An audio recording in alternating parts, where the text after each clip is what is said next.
Dans ce premier tour, il y avait un combat entre la gauche plurielle, les Verts et le Parti communiste, les écologistes espérant largement devancer le PC et devenir la seconde force de la majorité plurielle. Noël Mamère, avec un peu plus seulement de 5% des voix, est bien sûr devant Robert Rue, 3,4%, mais la disparition du candidat Lionel Jospin bouleverse la donne. Alban Mikosi et Frédéric Faure.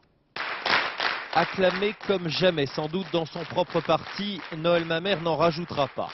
Avec 5,2% des suffrages, voilà les Verts crédités de leur meilleur score à une élection présidentielle. Mais le sentiment qui domine, c'est la consternation.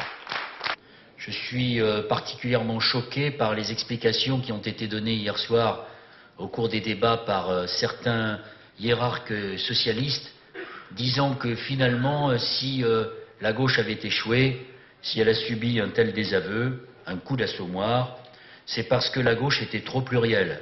Non, si la gauche a perdu, c'est parce que la gauche n'était pas la gauche, qu'elle n'a pas répondu à ses conditions. Que faire maintenant? En ce qui concerne le second tour, Dominique Voynet a présenté au Conseil national la ligne qu'elle propose aux électeurs verts.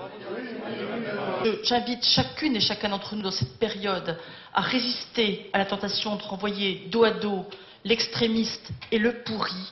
Notre pays devra faire des choix très lourds pour l'avenir, mais ce n'est pas en choisissant de garder les mains propres, c'est en choisissant la moins pire des politiques dans la période qui vient. Et puis il y a les militants, les sympathisants, ces jeunes qui ont si durement accusé le coup hier soir à l'annonce des résultats. Des larmes tout d'abord, puis la participation aux manifestations anti-Le Pen à Paris et en province, aux côtés notamment de l'extrême gauche. Face au choc électoral, il y a une volonté de reconstruire à gauche, quitte à bousculer les lignes. La France vient de céder aux sirènes du national-populisme, avec une exception française, puisque finalement nous avons le choix, dans ce second tour, entre voter Berlusconi avec Jacques Chirac, ou voter Jörg Haider avec Jean-Marie Le Pen. En mettant une dernière main hier soir à son allocution, Noël Mamère n'ignorait pas ces nouvelles données. Pour lui, les électeurs ont donné définitivement congé à la gauche plurielle, du moins dans sa définition de 1997.